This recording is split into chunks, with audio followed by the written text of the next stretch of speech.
അല്ല, ഞാൻ വളരെ സന്തോഷം മുഖ്യമന്ത്രി ആ വെല്ലുവിളി സ്വീകരിച്ചതിന്. മുഖ്യമന്ത്രിക്ക് തയ്യാറാണെങ്കിൽ നാളെ തന്നെ ഞാൻ തയ്യാറാണ്. നാളെ തന്നെ ഒരു ദിവസം പോലും വൈകിക്കാതെ നടത്താൻ തയ്യാറാണ്. ഞങ്ങളുടെ എല്ലാ എംപിമാരെയും കൂടി അണിനിരത്താം. മുഖ്യമന്ത്രി ആ സംവാദത്തിൽ തയ്യാറാവണം, ഞാൻ തയ്യാറാണ്. അതല്ല, മുഖ്യമന്ത്രിക്ക് നാളെ സൗകര്യം ഇല്ലെങ്കിൽ മുഖ്യമന്ത്രിക്ക് ഏത് ദിവസമാണോ സൗകര്യം, മറ്റന്നാളാണ്, അടുത്ത ദിവസങ്ങൾ ഏത് ദിവസങ്ങളാണോ ആ ദിവസം അറിയിച്ചാൽ ആ ദിവസത്തേക്ക് ഞാൻ സൗകര്യമാണ്. കാരണം മുഖ്യമന്ത്രി കേരളത്തിലെ ജനങ്ങളെ തിരിതിരിപ്പിക്കുന്ന പ്രസ്താവനയാണ് നടത്തിയത്. അതിന് കൃത്യമായ കാര്യങ്ങൾ ഞങ്ങളുടെ കയ്യിലുണ്ട്. അതുമായി സംവാദത്തിന് തയ്യാറാണ്. മുഖ്യമന്ത്രി തയ്യാറായ സ്ഥിതിക്ക് ഞാനല്ല ഡേറ്റ് നിശ്ചയിക്കേണ്ടത്. ഞാൻ ഡേറ്റ് നിശ്ചയിച്ചാൽ നാളെ ആയാലും ഞാൻ തയ്യാറാണ്. മുഖ്യമന്ത്രി പറയുന്ന സ്ഥലത്ത്, മുഖ്യമന്ത്രി പറയുന്ന സമയത്ത് സംവാദം തയ്യാറാണ്. അത് നാളെ ആയാൽ പോലും തയ്യാറാണ്. മുഖ്യമന്ത്രി പറയുന്നത് കേരളത്തിലെ എംപിമാർ പലപ്പോഴും കേരള താല്പര്യത്തിന് വിരുദ്ധമായിട്ട് പ്രവർത്തിച്ചിട്ടുണ്ട്. അതാണ് ഞാൻ പറഞ്ഞത്. അത് നിങ്ങൾ എന്നോട് ചോദിച്ചു. ആ ചോദിച്ചപ്പോൾ അതിനുള്ള മറുപടി ആയിട്ടാണ് ഞാൻ പറഞ്ഞത്. കേരളത്തിലെ എംപിമാരും മുഴുവൻ കേരളത്തിലെ താല്പര്യങ്ങൾ സംരക്ഷിച്ചില്ല. കേരളത്തിലെ എംപിമാരുടെ മുഴുവൻ പാർലമെന്റ് പ്രസംഗങ്ങളെല്ലാം വെബ്സൈറ്റിലുണ്ട്, പാർലമെന്റ് വെബ്സൈറ്റിലുണ്ട്. ആർക്കും പരിശോധിക്കാവുന്നതാണ്. കേരളത്തിലെ താല്പര്യങ്ങൾ സംരക്ഷിക്കാനാണ് ഞങ്ങളുടെ പോരാട്ടം മുഴുവൻ ഉണ്ടായത്. UDF എംപിമാരുടെ പോരാട്ടം മുഴുവൻ അതിനു വേണ്ടിയിട്ടായിരുന്നു.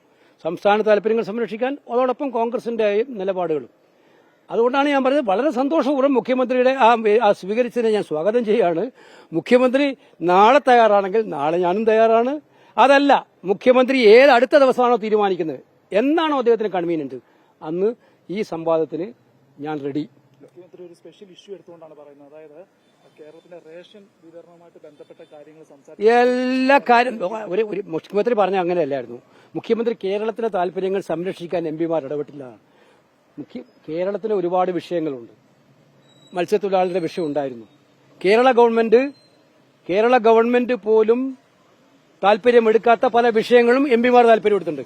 കേരളത്തിലെ തീരപ്രദേശങ്ങളിൽ മണൽ ഖനനം നടത്താനുള്ള തീരുമാനം വന്നപ്പോൾ, ആഴക്കടൽ മത്സ്യബന്ധനത്തിനുള്ള തീരുമാനം വന്നപ്പോൾ, കപ്പല് തകർന്നു വീണപ്പോൾ, ഇങ്ങനെ തീരപ്രദേശത്തെ സംബന്ധിക്കുന്ന പ്രശ്നങ്ങൾ, അതുപോലെ തന്നെ മാൻ ആനിമൽ കോൺഫ്ലിക്റ്റ്, മൃഗങ്ങളുടെ ആക്രമണം മൂലം കടുവയും അതുപോലെ ആനയും ആക്രമിച്ച് മനുഷ്യൻ മരിക്കുമ്പോൾ അതിനെതിരായിട്ട് ശക്തമായിട്ട് ഞങ്ങൾ പറഞ്ഞിട്ടുണ്ട്. കേന്ദ്രം കേരളത്തോട് സാമ്പത്തികമായി കാണിക്കുന്ന ഇതിനെക്കുറിച്ച് കേരളത്തിലെ ധനകാര്യമന്ത്രി ഞങ്ങളോട് ആവശ്യപ്പെട്ടു. അതനുസരിച്ച് ഞങ്ങൾ എല്ലാ എംപിമാരും ഒപ്പിടുകയും ആ എംപിമാർ പാർലമെന്റിൽ ആവശ്യപ്പെടുകയും ചെയ്തിട്ടുണ്ട്. എനിക്ക് മനസ്സിലാവുന്നില്ല മുഖ്യമന്ത്രി എന്തിനു വേണ്ടിയിട്ടാണ് ഇത് പറഞ്ഞതെന്ന്. മറ്റ് ഡീലുകൾക്ക് പോകാറില്ല സ്വകാര്യമായിട്ട്, മന്ത്രിമാരുടെ അടുത്ത് സ്വകാര്യമായിട്ടൊന്നും പോകാറില്ല. പക്ഷെ കേരളത്തിന്റെ താല്പര്യങ്ങൾ എംപിമാരുടെ കോൺഫറൻസിൽ പറയുന്ന കാര്യങ്ങൾ ക്വസ്റ്റ്യൻ ചോദിക്കാറുണ്ട്, സീറോ ഓവറിൽ ഉന്നയിക്കാറുണ്ട്, ബില്ലുകൾ ചർച്ചയിൽ പറയാറുണ്ട്, അതില്ലാത്ത കാര്യങ്ങൾ പറയാറുണ്ട്. അതിനല്ല ഞാൻ പറഞ്ഞത്, കൃത്യമായിട്ട് മുഖ്യമന്ത്രിക്ക് ഏതാ സംശയം, ആ സംശയം നമുക്ക് തീർത്തു കൊടുക്കാം. ആ ഒരു സംവാദം ആയിക്കോട്ടെ.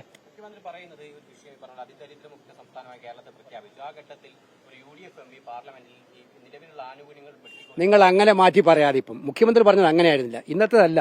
മുഖ്യമന്ത്രിയുടെ കമന്റ് വളരെ ക്ലിയർ ആയിരുന്നു. കേരളത്തിലെ താല്പര്യങ്ങൾക്ക് വേണ്ടി UDF എംപിമാരോട് ഒന്നും ചെയ്യാറില്ലതാണ്. അപ്പോഴാണ് ഞാൻ പരസ്യമായിട്ട് വെല്ലുവിളിച്ചത്. ഞാൻ ആ വെല്ലുവിളിക്കുകയാണ് മുഖ്യമന്ത്രി ഇന്ന് സംവാദം ചെയ്യാൻ സ്ഥിതിക്ക് അതിന് ഡീറ്റെയിൽസിലോട്ട് നമുക്ക് അവിടെ പോവാം, സംവാദത്തിൽ പോവാമല്ലോ. മുഖ്യമന്ത്രി വിശദാംശങ്ങളുമായിട്ട് വരട്ടെ, ഞങ്ങളെല്ലാം വിശദാംശങ്ങളുമായിട്ട് വരാം. മുഖ്യമന്ത്രിയുടെ പാർട്ടിയിലെ എംപിമാർ അവിടെ എന്ത് പറഞ്ഞു എന്നും കൂടെ അറിയണമല്ലോ. അതും കൂടെ നമുക്ക് നോക്കാം.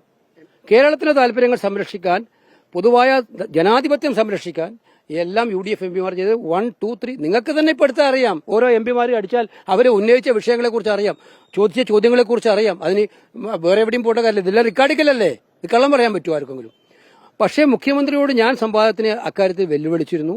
അദ്ദേഹം അത് സ്വീകരിച്ച സ്ഥിതിയിൽ അദ്ദേഹമാണ് തീരുമാനങ്ങൾ. അദ്ദേഹം തീരുമാനിക്കുന്ന ഏത് തീയതിയും എനിക്ക് സ്വീകാര്യമാണ്. അദ്ദേഹം പറയുന്ന ഏത് സ്ഥലവും എനിക്ക് സ്വീകാര്യമാണ്. അത് നാളെ ആയാൽ പോലും ഞാൻ റെഡിയാണ്. എനിക്ക് നാളെ ഇലക്ഷൻ പരിപാടികളുണ്ട്, പിന്നെ പാലക്കാടും മലപ്പുറത്തും. അത് ക്യാൻസൽ ചെയ്തിട്ട് വേണമെങ്കിലും മുഖ്യമന്ത്രിയുടെ സംവാദത്തിന് പോകാൻ ഞാൻ തയ്യാറാണ്. അല്ല, മുഖ്യമന്ത്രി പറയുന്നത് അതിനാ പറഞ്ഞത്, അത് സംവാദത്തിൽ നമുക്ക് തീർക്കാലോ. ഏതാണ് കുരഷ്ട ചോദ്യം? പിന്നെ ചില വിവരങ്ങൾ അറിയേണ്ടി വരുമല്ലോ. അതാണോ അദ്ദേഹത്തെ ഇറിറ്റേറ്റ് ചെയ്യിപ്പിച്ചതെന്ന് എനിക്കറിയില്ല. മുഖ്യമന്ത്രി വീണ്ടും ആവർത്തിച്ച് പറഞ്ഞ കാര്യം, ഈ സ്വർണ്ണക്കൊള്ളയുമായി ബന്ധപ്പെട്ട് വേറൊരു അന്വേഷണം വേണ്ട എന്നാണ് പറയുന്നത്. ഇപ്പോഴുള്ള അന്വേഷണം നല്ലതാണ് എന്നാണ് പറയുന്നത്. അല്ല, ഇപ്പോഴുള്ള അന്വേഷണം മുഖ്യമന്ത്രി ഏർപ്പെടുത്തിയല്ലോ, അത് ഹൈക്കോടതി ഏർപ്പെടുത്തിയ അന്വേഷണമല്ലേ. ആ ഹൈക്കോടതി ഏർപ്പെടുത്തിയ അന്വേഷണം SIT അന്വേഷിക്കുന്ന കേരള പോലീസാണ്. ആ പോലീസ് സമയം നീട്ടിക്കൊണ്ടിരിക്കുകയാണ്. ആ സമയം നീട്ടിയെടുത്ത് തന്നെ ചില താല്പര്യങ്ങൾക്ക് വേണ്ടിയിട്ടാണെന്ന് ജനങ്ങളുടെ സംശയമുണ്ട്. എന്തായാലും ഈ സ്വർണ്ണക്കൊള്ളക്കാരെ ന്യായീകരിക്കുന്ന സമീപനമാണ് മുഖ്യമന്ത്രി നടത്തിക്കൊണ്ടിരിക്കുന്നത്. മുഖ്യമന്ത്രി ഇതിനകത്ത് വേണ്ട എന്ന് പറയുന്നതിന്റെ അർത്ഥം എന്താ വെച്ചാൽ, മുഖ്യമന്ത്രിക്ക് ആരെയോ സംരക്ഷിക്കാനുണ്ട് ഇനിയും. ഇനിയും വൻ തോക്കുകൾ വരാനുണ്ട്. അവരിൽ ആരെയൊക്കെ സംരക്ഷിക്കാൻ അദ്ദേഹത്തിന് താല്പര്യമുള്ളതുകൊണ്ടാണ് അത് വേണ്ടെന്ന് പറയുന്നത്. എന്തായാലും ഈ കൊള്ള നടത്തിയവരെ കൊണ്ടുവരുന്നവരെ കേരളം വെറുതെ ഇരിക്കില്ല, കേരളം അടങ്ങിയിരിക്കില്ല. അതാണ് എനിക്ക് പറയാനുള്ളത്. തീർച്ചയായിട്ടും ഞങ്ങൾ കേരളത്തിലെ ജനങ്ങളുടെ മനസ്സിനെ ഏറ്റവും വേദനിപ്പിച്ച ഒരു സംഭവമാണ്. എന്താണ് ഓക്കെ